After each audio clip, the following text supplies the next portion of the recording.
কোটা বিরোধী আন্দোলন যে যুবক ছেলেগুলো করেছে ওরা মুজাহিদ, ওদের বিরোধিতা যারা করেছে ওরা সন্ত্রাস। নিরাপদ সড়ক চাই আন্দোলন যে ছেলেগুলো করেছে এক একটা মুজাহিদের বাচ্চা, ওদের বিরোধিতা যারা করেছে এক একটা কুখ্যাত সন্ত্রাস।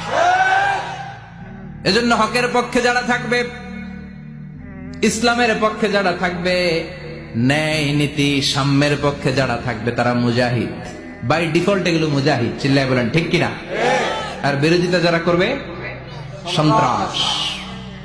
যুবকরা হচ্ছে শক্তির আধার, তাদের মধ্যে আছে প্রাণ ঢালা উচ্ছ্বাস, তাদের রক্ত গরম, তারা চাইলে অনেক কিছু করতে পারে, পারে না?